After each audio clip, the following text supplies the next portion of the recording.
विद्रोही कवि काजी नजरुल इस्लाम की 125वीं जयंती के अवसर पर आज आसनसोल नगर निगम की तरफ से आश्रम मोड़ पर स्थित उनके प्रतिमा पर श्रद्धा सुमन अर्पित किया गया।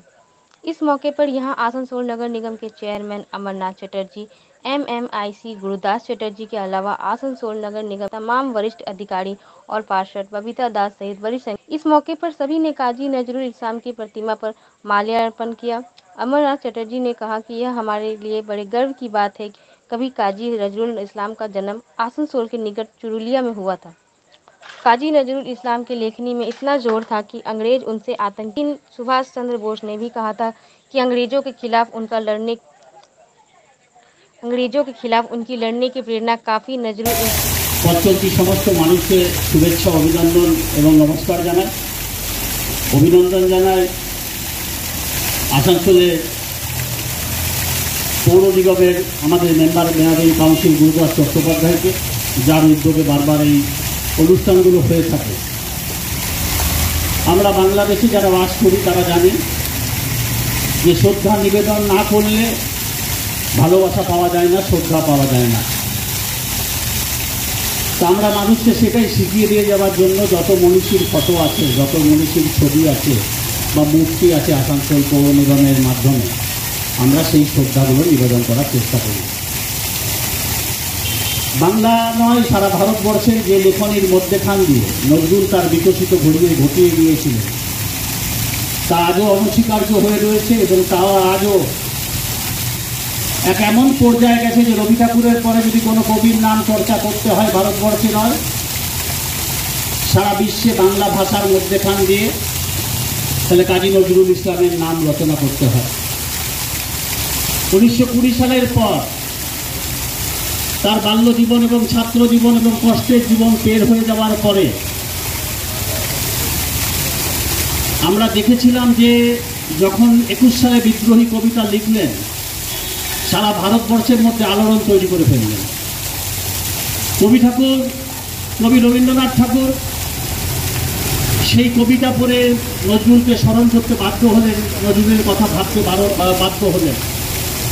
আমরা যখন দেখেছিলাম যে নজরুলকে যখন জেলে বন্দি করে নিয়ে গেল 23 সালে এবং যখন হাঙ্গার স্ট্রাইক করলেন নজরুল জেলের বিভিন্ন অসুবিধা নিয়ে, তখন রবি ঠাকুর একটি মেল পাঠিয়েছিলেন পবিত্র সরকারের মাধ্যমে এবং সেই পবিত্র সরকারের মাধ্যমে বলেছিল যে আজকে বাংলা সাহিত্যের তোমাকে প্রয়োজন আছে, ভারতবর্ষের তোমাকে প্রয়োজন আছে। সেই সময় পরাধীন ভারতবর্ষ ছিল।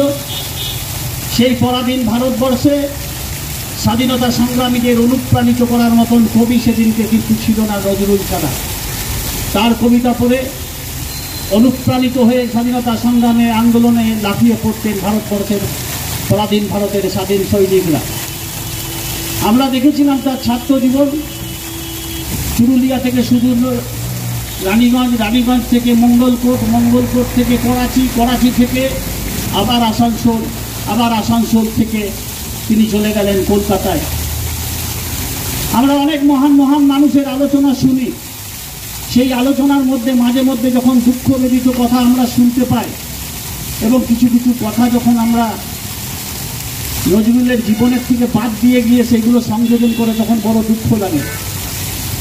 নজরুল ইসলাম সেই সময় 100 বছর আগে ভারতবর্ষের যে রাজনীতি ছিল, ভারতবর্ষের যে সামাজিক পরিস্থিতি ছিল, ভারতবর্ষের যা সামাজিক পরিবেশ ছিল, যে বর্ণ বিদ্বেষ ব্রিটিশ গভর্নমেন্ট জাগিয়ে দিয়ে গিয়েছিলেন, সেই বর্ণ বিদ্বেষের বিরুদ্ধে শৈলজানন্দ মুখোপাধ্যায়কে নিয়ে, যিনি আরেক আমাদের সাহিত্যিক, তাকে নিয়ে অন্ডাল গ্রামে শৈলজানন্দ মুখোপাধ্যায়ের বাড়িতে বিষ্ণু মন্দিরের এবং অন্নপূর্ণা মন্দিরের সামনে বসে একসঙ্গে এক থালাতে দুজনে খেতেন দুই বন্ধু। 100 বছর আগে সেই ব্রিটিশ গভর্নমেন্টের বর্ণ বিদ্বেষ এবং যে সাম্প্রদায়িকতার সৃষ্টি করেছিলেন তার বিরুদ্ধে সম্প্রীতির বার্তা দেবার জন্য সেই কথা যদি সেই সময়কার মনীষীরা যদি তুলে ধরতেন, আমরা কিন্তু দেখতাম যে নতুন ভারতবর্ষ তৈরি হতো, বন্ধুত্বের ভারতবর্ষ তৈরি হতো। নজরুলের পরিবার সুদূর পাটনা থেকে এসে চুরুলিয়াতে বসে যে মসজিদের মুয়াজ্জিন থেকে আজকে সারা ভারতবর্ষের কবি হয়ে পদ্মভূষণ দিতে ভারত সরকার বাধ্য হয়েছিলেন তার লেখনীর জন্য। এবং পরবর্তীকালে নজরুলকে বাংলাদেশের মুজিবুর রহমান যখন নিয়ে চলে যায় এবং বাংলাদেশের সবথেকে বড় উপাধি 21শে ফেব্রুয়ারির সেই উপাধি নজরুলকে ভূষিত করেছিলেন, ডিলেটে ভূষিত করেছিলেন ঢাকা বিশ্ববিদ্যালয়। আমাদের সেগুলো মানুষকে আজকে জানাতে হবে, আমাদের ছাত্র সমাজের কাছে সেগুলো তুলে ধরতে হবে। আমরা গৌরবান্বিত করি আমাদের এই চুরুলিয়ায় আসানসোল শিল্পাঞ্চলের এই অঞ্চলের মানুষ যে যারা এখানে জন্মগ্রহণ করেছে। আমরা একজন বিদ্রোহী কবি যার প্রেরণায় নেতাজি সুভাষচন্দ্র বলেছিলেন যে নজরুলের কবিতা পড়লে আমি অনুপ্রাণিত হই, আমি এবং ব্রিটিশ সরকারের বিরুদ্ধে আরো বেশি আমি জেদ গ্রহণ করতে পারি। আমি আমার বক্তব্যকে আজকে দীর্ঘায়িত করব না। এখানে আমাদের উপস্থিত রয়েছেন গুরুরাজ চট্টোপাধ্যায় রয়েছে, আমাদের ববিতা দাস কাউন্সিলর রয়েছে।